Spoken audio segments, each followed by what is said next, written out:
अस्सलाम वालेकुम, मैं हूं अब्दुल रहमान। आप देख रहे हैं मेरा यूट्यूब चैनल।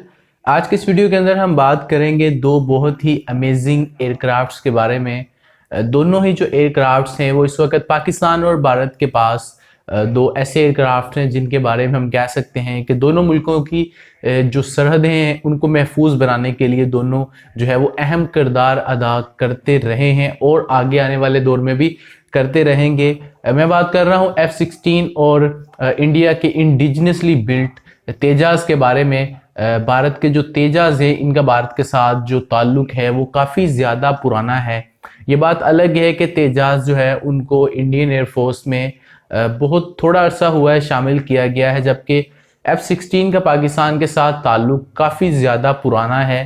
तकरीबन 4 दहाइयों से पाकिस्तान अमेरिकन मेड F-16 को यूज़ कर रहा है। 1983 से पाकिस्तान F-16 को यूज़ कर रहा है, तो इस हवाले से हम कह सकते हैं कि पाकिस्तान का जो F-16 के साथ ताल्लुक है वो बहुत ज़्यादा पुराना है। और पाकिस्तान ने हमेशा अपनी जो फ़िज़ाई बर्तरी है उसको साबित भी किया है। पाकिस्तान के पास F-16 के साथ JF-17 थंडर भी फ्रंट लाइनर के तौर पर मौजूद हैं, और जब भी दुश्मन ने पाकिस्तान को मैली आंख से देखा है तो पाकिस्तान का जो दिफा है वो इतना ज़्यादा मजबूत है अल्हम्दुलिल्लाह कि पाकिस्तान ने हमेशा दुश्मन को मुंह तोड़ जवाब दिया है। जो लोग भी इस वीडियो को देखेंगे, आप सबसे मेरी गुजारिश है कि पहले इस वीडियो को कंप्लीट देख लें, उसके बाद आप कमेंट सेक्शन में आप जो भी फीडबैक देना चाहें वो आप हमें दे सकते हैं। इस वीडियो में हम जो भी फैक्ट और फिगर्स आपके सामने रखेंगे, दोनों एयरक्राफ्ट का हम कंपैरिजन करेंगे।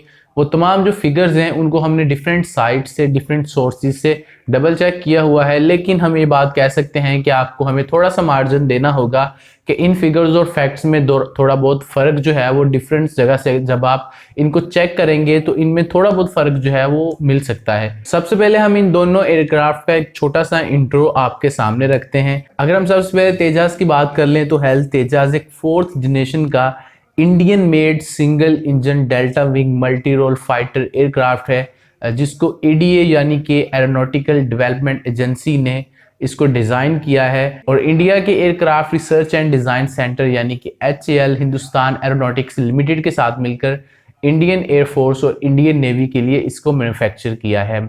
इस एयरक्राफ्ट को बनाने में भारत को काफ़ी ज़्यादा टाइम लग गया। हम कह सकते हैं कि तकरीबन 3-4 दहाइयाँ इसको भारत को लग गई। 1980 में इस प्रोजेक्ट के ऊपर काम स्टार्ट किया गया था और इसका जो मेन मकसद था वो ये था कि ये जो एयरक्राफ्ट होंगे ये MiG-21 को रिप्लेस करेंगे, लेकिन मुख्तलिफ वजूहात की वजह से भारत इनको नहीं बना सका और इसके ऊपर काफ़ी ज़्यादा टाइम लग गया। इसी बात को आप देख लें कि तकरीबन इस प्रोजेक्ट के शुरू होने के 23 साल बाद इसका नाम ऑफिशियली तेजाज रख दिया गया, यानी कि इसका नाम फाइनल होने में 23 साल लग गए। 4 जनवरी 2001 को तेजाज के पहले प्रोटोटाइप ने उड़ान भरी, जबकि 17 जनवरी 2015 को तेजाज को इंडियन एयरफोर्स में शामिल कर लिया गया। तेजाज के एक से ज़्यादा वेरिएंट्स हैं। हम इस वीडियो के अंदर जो तेजाज का इस वक्त का लेटेस्ट वेरिएंट है MK1 के ऊपर रहेंगे। MK1A और MK2 के ऊपर हम डिस्कशन नहीं करेंगे।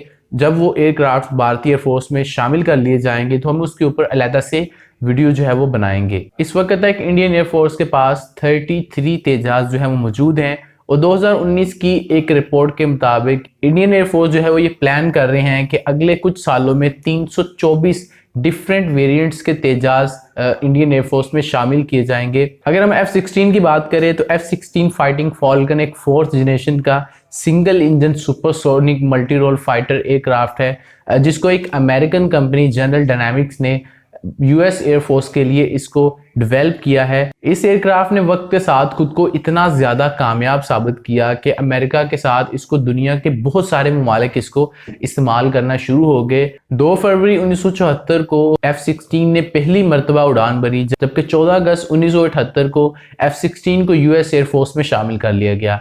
पाकिस्तान और F-16 का जो एक ताल्लुक है इसके बारे में अगर हम बात करें तो F-16 को 1983 में, यानी अब से तकरीबन 37 साल पहले पाकिस्तान को पहली मरतबा F-16 रिसीव हुए थे। उसके बाद से लेकर 2020 तक पाकिस्तान ने 111 डिफरेंट वेरिएंट्स के F-16 के ऑर्डर किए, जिनमें से मुख्तलिफ वजूहात की वजह से पाकिस्तान को कुछ एयरक्राफ्ट नहीं मिल सके। और 2020 की जो काउंटिंग के मुताबिक पाकिस्तान के पास 76 F-16 डिफरेंट वेरिएंट्स के इस वक्त पाकिस्तान के पास मौजूद हैं, जबकि 35 F-16 ऐसे हैं जो कि पाकिस्तान को नहीं मिल सके। पाकिस्तान के पास जो 76 F-16 मौजूद हैं, इनमें से कुछ ऐसे भी हैं जो कि पाकिस्तान ने जॉर्डन से खरीदे हैं। 2018 की रिपोर्ट के मुताबिक डिफरेंट वेरिएंट्स के अब तक तकरीबन 4604 F-16 डेवलप किए जा चुके हैं और 2020 में इसको 25 ममालिक दुनिया के इस्तेमाल कर रहे हैं। अमेरिका के अलावा F-16 को Pakistan, Turkey, Israel, UAE, Bahrain और साउथ कोरिया के अलावा दुनिया के मुख्तलिफ ममालिक F-16 को इस्तेमाल कर रहे हैं। अब हम बात करते हैं इन दोनों एयरक्राफ्ट की स्पेसिफिकेशंस के बारे में। तो सबसे पहले अगर हम F-16 को देखें तो जैसा हमने पहले देखा कि F-16 एक 4th जनरेशन का एयरक्राफ्ट है। ये एक सिंगल इंजन एयरक्राफ्ट है और ये सिंगल सीटर और डुअल सीटर दोनों में मैन्युफैक्चर किए जाते हैं। तेजस की बात करें तो तेजस भी एक 4th जनरेशन का एक एयरक्राफ्ट है। ये भी एक सिंगल इंजन एयरक्राफ्ट है और ये भी सिंगल सीटर और डुअल सीटर दोनों में मैन्युफैक्चर किए जाते हैं। अगर हम दोनों एयरक्राफ्ट की लेंथ की बात करें तो F-16 की लेंथ 49.3 फीट है, जबकि तेजस की 43.3 फीट है। दोनों एयरक्राफ्ट की हाइट की बात करें तो F-16 की हाइट 16 फीट है, जबकि तेजस की 14.4 फीट है। दोनों एयरक्राफ्ट की विड्थ की बात करें तो F-16 की विड्थ 32 फीट है, जबकि तेजस की विड्थ 27 फीट है। अब हम बात करते हैं दोनों एयरक्राफ्ट के एम्प्टी वेट की। तो एम्प्टी वेट का मतलब ये होता है कि उस वक्त जब एक एयरक्राफ्ट ग्राउंडेड होता है, उसके ऊपर किसी तरह का कोई मिसाइल, कोई चीज़ नहीं होती, उसका जो खाली का वेट होता है उसको हम एम्प्टी वेट कहते हैं। तो F-16 का जो एम्प्टी वेट है वो 9207 kg है, जबकि तेजस का 6560 kg है। यानी कि F-16 का जो एम्प्टी वेट है वो तेजस की निस्बत काफ़ी ज़्यादा है। दोनों एयरक्राफ्ट की अगर हम मैक्सिमम टेक ऑफ वेट की बात करें तो मैक्सिमम टेक ऑफ वेट का मतलब ये होता है कि उस वक्त जब एक एयरक्राफ्ट के ऊपर मिसाइल्स, पेलोड सब कुछ उसके ऊपर लगा दिया जाता है तो वो कितने ज़्यादा मैक्सिमम वेट के साथ टेक ऑफ कर सकता है, इसको हम मैक्सिमम टेक ऑफ कैपेसिटी कहते हैं। तो जो F-16 है इसकी जो मैक्सिमम टेक ऑफ कैपेसिटी है वो 16,875 kg है, जबकि अगर तेजस को अगर हम देखें तो इसकी जो मैक्सिमम टेक ऑफ कैपेसिटी है वो 13,200 kg है। अब हम बात करते हैं दोनों एयरक्राफ्ट की ROC यानी कि रेट ऑफ क्लाइंब की। रेट ऑफ क्लाइंब का मतलब ये होता है कि ऊंचाई पर जाने की जो एक एयरक्राफ्ट की स्पीड होती है यानी कि वर्टिकल स्पीड, उसको हम किसी भी एयरक्राफ्ट की ROC कहते हैं। तो अगर हम F-16 को देखें तो F-16 की जो ROC है वो 254 मीटर पर सेकंड है, यानी कि 50,000 फीट्स पर मिनट। और अगर हम यही तेजस की देखें तो तेजस की जो ROC है वो 300 मीटर पर सेकंड है, यानी कि तकरीबन 59,000 फीट पर मिनट इसकी ROC है। दोनों एयरक्राफ्ट की स्पीड की बात करें तो F-16 की जो स्पीड है वो आवाज़ की रफ्तार से 2 गुना ज़्यादा तेज़ है, जबकि तेजस की आवाज़ की रफ्तार से 1.8 गुना ज़्यादा तेज़ है। दोनों एयरक्राफ्ट की अगर मैक्सिमम स्पीड को किलोमीटर पर आवर और माइल्स पर आवर में देखें तो F-16 की जो मैक्सिमम स्पीड है वो 2414 किलोमीटर पर आवर है, और अगर माइल्स पर आवर में देखें तो ये 1500 माइल्स पर आवर इसकी मैक्सिमम स्पीड है। यही अगर हम तेजस की देखें तो तेजस की किलोमीटर पर आवर में 2205 kilometre per hour maximum speed है और 1370 miles per hour maximum speed है। अब हम बात करते हैं दोनों एयरक्राफ्ट की सर्विस सीलिंग की। तो सर्विस सीलिंग का मतलब ये होता है कि एक एयरक्राफ्ट मैक्सिमम कितनी हाइट तक जा सकता है, इसको हम इसकी मैक्सिमम हाइट या सर्विस सीलिंग कहते हैं।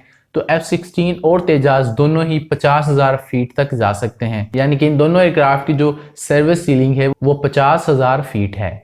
अब हम बात करते हैं इन दोनों एयरक्राफ्ट की फेरी रेंज की। तो फेरी रेंज का मतलब ये होता है कि वो मैक्सिमम रेंज जहां तक एक एयरक्राफ्ट फ्लाई कर सकता है, यानी कि टेक ऑफ से लेकर लैंडिंग तक वो कितना डिस्टेंस तय कर सकता है, इसको हम किसी भी एयरक्राफ्ट की फेरी रेंज बोलते हैं।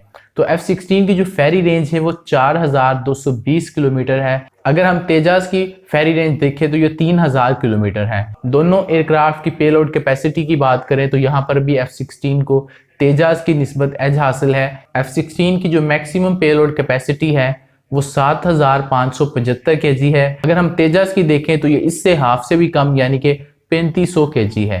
दोनों एयरक्राफ्ट की फ्यूल टैंक कैपेसिटी की बात करें तो F-16 की जो फ्यूल टैंक कैपेसिटी है वो 3175 kg है।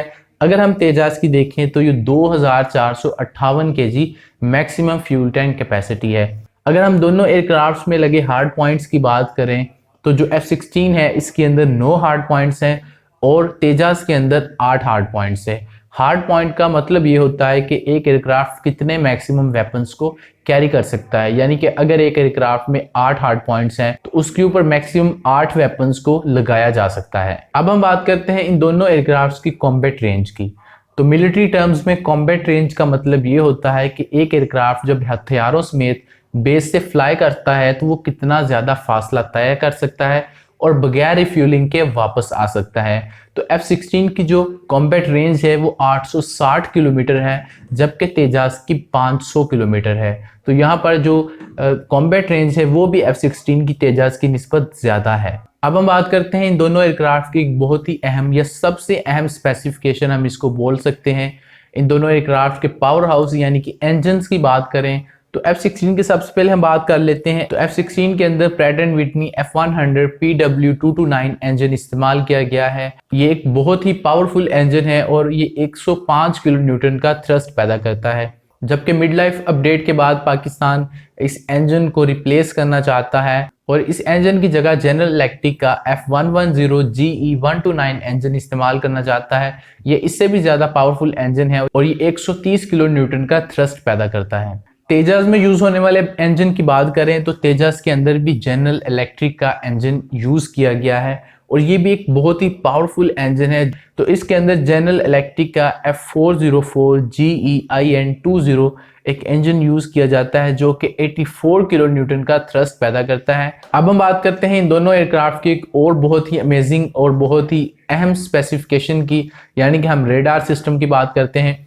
ये एक ऐसी स्पेसिफिकेशन है जो कि कोई भी मुल्क जब एक एयरक्राफ्ट को डेवलप करता है या बाय करता है तो इसके बारे में ज़रूर कंसर्न किया जाता है, क्योंकि जिस तरह से हम आगे बढ़ रहे हैं, अगले सालों में जा रहे हैं, टेक्नोलॉजी नई से नई आ रही है, तो जो रेडार सिस्टम है उसका बहुत ही ज़्यादा अमेजिंग होना बहुत ज़्यादा ज़रूरी है। तो F-16 के वो वाले वेरिएंट्स जो कि पाकिस्तान यूज़ करता है उनके अंदर APG-66 रेडार सिस्टम इसमें यूज़ किया जाता है।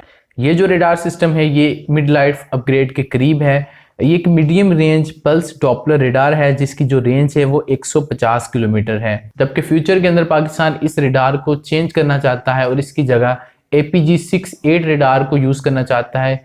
ये जो रेडार है ये एक long range pulse Doppler radar system है जिसकी जो रेंज है वो 296 किलोमीटर है। अगर हम तेजास के रेडार सिस्टम की बात करें तो तेजास के अंदर Elta ELIM-2032 multi mode fire control hybrid radar system है। ये एक टाइम में तकरीबन 30 टारगेट्स को डिटेक्ट कर सकता है और इसकी जो रेंज है वो 150 किलोमीटर है, यानी कि तकरीबन 81 नॉटिकल माइल्स। जबकि तेजास के दूसरे वेरिएंट मार्क 2 के अंदर ELIM-2052 AESA रेडार सिस्टम को इंडिया जो है वो यूज करना चाहता है। अब हम बात करते हैं इन दोनों एयरक्राफ्ट में इस्तेमाल किए जाने वाले वेपन्स की। तो वेपन्स एक ऐसी टेक्नोलॉजी है जो कि कोई भी एयरक्राफ्ट दुनिया में जिसको हम डेडली कहते हैं, तो अगर उसके अंदर वेपन्स जो है वो डेडली नहीं है, खतरनाक वेपन्स नहीं है, जदीद वेपन्स के बगैर वो जो एयरक्राफ्ट है उसको हम डेडली नहीं कह सकते।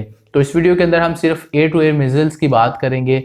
शॉर्ट रेंज, मीडियम रेंज और long range air to air missiles को हम डिस्कस करेंगे। ये दोनों एयरक्राफ्ट BVRAM यानी कि beyond visual range air to air missile system को कैरी करने की सलाहियत रखते हैं। तो ये एक जो है वो बहुत ही अहम खासियत है किसी भी एयरक्राफ्ट की। सबसे पहले हम बात कर लेते हैं F-16 में यूज होने वाले मिसाइल्स के बारे में। तो F-16 के अंदर AIM-120 MRAM मिसाइल सिस्टम को यूज किया जाता है। ये एक medium range active radar homing air to air missile है जिसकी जो स्पीड है वो आवाज़ की रफ्तार से 4 गुना ज़्यादा तेज़ है।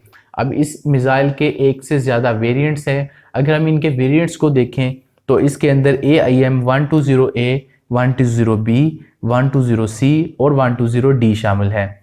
AIM-120A और B की जो रेंज है वो 55 से 75 किलोमीटर है, यानी कि तकरीबन 30 से 40 माइल्स। AIM-120C की जो रेंज है वो 5 किलोमीटर से 150 किलोमीटर है, यानी कि 75 माइल्स। AIM-120D की जो रेंज है वो 160 से 170 किलोमीटर है, यानी कि तकरीबन 86 माइल्स। यानी मुख्तलिफ नौइयत के ऑपरेशन के लिए मुख्तलिफ वेरिएंट्स को इस्तेमाल किया जा सकता है। इसके अलावा F-16 के अंदर एक short range missile IR-IST use किया जाता है जिसकी जो रेंज है वो 25 किलोमीटर यानी कि तकरीबन 18 माइल है और इसकी जो स्पीड है वो आवाज़ की रफ्तार से 3 गुना ज़्यादा तेज़ है। इसके अलावा F-16 के अंदर पाइथन 4 और 5 मिसाइल्स को यूज़ किया जाता है। ये भी शॉर्ट रेंज मिसाइल्स हैं जिनकी जो मैक्सिमम रेंज है वो 20 किलोमीटर यानी कि तकरीबन 12 माइल्स है, और इसकी जो स्पीड है वो आवाज़ की रफ्तार से 4 गुना ज़्यादा तेज़ है। अब हम बात करते हैं तेजाज में यूज़ होने वाले मिसाइल्स के बारे में। तो तेजस में सबसे पहले एस्ट्रा मार्क 1 एक मिसाइल है, इसको यूज़ किया जाता है। ये एक मीडियम रेंज मिसाइल है जिसकी जो मैक्सिमम रेंज है वो 110 से 130 किलोमीटर यानी कि 68 माइल्स है। इसको शॉर्ट रेंज टारगेट्स यानी कि 10 किलोमीटर के अंदर और लॉन्ग रेंज टारगेट्स यानी कि 110 से 130 किलोमीटर के दरमियान इस रेंज के अंदर इस्तेमाल किया जा सकता है।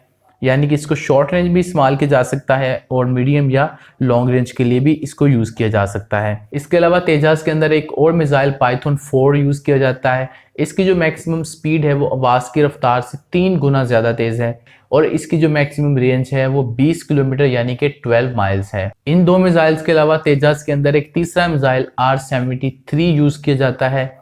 ये भी एक शॉर्ट रेंज मिसाइल है जिसकी जो रेंज है मैक्सिमम वो 30 किलोमीटर यानी कि तकरीबन 19 माइल है। अब इस मिसाइल के एक से ज़्यादा वेरिएंट्स आते हैं जिनमें R-73E, R-73M1, R-74 शामिल है। R-73E की जो मैक्सिमम रेंज है वो 30 किलोमीटर यानी कि 19 माइल है। R-73M1 की भी 30 किलोमीटर यानी कि 19 माइल और R-74 की 40 किलोमीटर यानी कि तकरीबन 25 माइल्स हैं। ये जो मिसाइल्स हमने इस वीडियो के अंदर आपके साथ शेयर किए हैं, इन दोनों एयरक्राफ्ट्स में इनके अलावा और भी मिसाइल ऐसे हैं जिनको यूज़ किया जाता है, लेकिन हम सबको डिस्कस नहीं कर सकते क्योंकि वीडियो बहुत ज़्यादा लंबी हो जाएगी। इन तमाम मिसाइल्स के अलावा इन दोनों एयरक्राफ्ट्स के अंदर guided bombs, unguided bombs, air to ground, air to ship, anti radiation और ग्लाइड बॉम्ब्स भी ये कैरी कर सकते हैं। अब हम बात करते हैं इन दोनों एयरक्राफ्ट्स की प्राइस के बारे में। इन दोनों की जो कॉस्ट है उसको हम डिस्कस करते हैं। तो सबसे पहले F-16 के बारे में अगर हम डिस्कस कर लें तो F-16 जो है इसकी बहुत ज़्यादा वेरिएंट्स आज तक आ चुके हैं। तो इसकी प्राइस के बारे में हम कोई हतमी बात नहीं कर सकते क्योंकि दुनिया में कुछ ऐसे ममालिक भी हैं जिन्होंने 150 मिलियन US डॉलर्स और 260 मिलियन US डॉलर्स में F-16 को ख़रीदा हुआ है। लेकिन मुख्तलिफ सोर्सेज के मुताबिक पाकिस्तान के पास F-16 के जो वेरिएंट्स हैं उनमें हर एक यूनिट की जो प्राइस है वो तकरीबन 40 से 50 मिलियन US डॉलर्स हैं। जबकि अगर उन एयरक्राफ्ट्स को मिड लाइफ अपग्रेड किया जाता है तो उनकी जो कॉस्ट है वो इससे काफ़ी ज़्यादा बढ़ जाएगी। अगर हम तेजास की कॉस्ट की बात करें तो 7 नवंबर 2016 की रिपोर्ट के मुताबिक इंडियन एयरफोर्स के लिए 83 तेजास की जो कीमत है वो 50,025 करोड़ इंडियन रुपए हैं, जो कि तकरीबन 7 बिलियन US डॉलर्स बनते हैं। यानी कि एक तेजास की जो कीमत है वो 40 मिलियन US डॉलर्स बनते हैं। यानी कि तेजास की जो कीमत है वो F-16 के तकरीबन करीब करीब ही है। तो ये एक ओवरऑल कंपैरिजन है F-16 और तेजास के बारे में। हमने दोनों एयरक्राफ्ट की जो मेन स्पेसिफिकेशंस थी उनको देखा इस वीडियो के अंदर। तो अगर हम ऑन पेपर देखें तो F-16 को तेजास के ऊपर एज हासिल है। वर्क एक्सपीरियंस की बात करें तो उसमें भी F-16 जो है वो बहुत आगे है क्योंकि F-16 3-4 दहाइयों से सर्विस में है, जबकि तेजास को हाल ही में इंडियन एयरफोर्स में शामिल किया गया है। जबकि F-16 को पूरी दुनिया के अंदर बहुत ही मुश्किल मिशंस और ऑपरेशंस में टेस्ट आउट किया गया है और इसके जो रिजल्ट्स है वो बहुत ज़्यादा शानदार हैं। पाकिस्तान के अंदर भी इसको टेररिस्ट के खिलाफ जो ऑपरेशंस हुए हैं, ऑपरेशन रद्दुल फसाद, ऑपरेशन ज़रब-ए-अज़्म, उनमें भी F-16 को JF-17 थंडर के साथ इस्तेमाल किया गया है और इससे पाकिस्तान ने काफ़ी ज़्यादा कामयाबियाँ हासिल की हैं। अब ये देखना होगा कि भारत तेजास को कहाँ पर और कब यूज़ करता है और वो कैसे रिजल्ट्स प्रोड्यूस करता है। लेकिन एक बात इन दोनों एयरक्राफ्ट के बारे में ये है कि अगर हम फ्यूचर की बात करें तो वो तेजास का है, F-16 का नहीं। क्योंकि F-16 चाहे जितना भी एक अमेजिंग एयरक्राफ्ट है लेकिन हर एक एयरक्राफ्ट का एक टाइम पीरियड होता है जिसके बाद वो आउटडेटेड हो जाता है। जबकि तेजास का सिर्फ अभी एक वेरिएंट आया है, उसके बहुत ही अमेजिंग अगले वेरिएंट्स आने वाले हैं जो कि इससे बहुत ज़्यादा अच्छे होंगे हर लिहाज से। तो हम कह सकते हैं कि तेजास जो है वो भारत के लिए फ्यूचर में एक बहुत ही कामयाब एयरक्राफ्ट साबित हो सकता है। एक बात मैं यहाँ पर कहना चाहूँगा कि दोनों एयरक्राफ्ट चाहे जितने भी अमेजिंग हो या दुनिया को कोई भी एयरक्राफ्ट जितना भी अमेजिंग हो, उसके ऊपर जितनी भी ज़्यादा आप टेक्नोलॉजी लगा दें, जितना भी उसके ऊपर आप पैसा लगा दें, लेकिन वो है तो मशीन ही, उसको चलाने वाले इंसान ही है।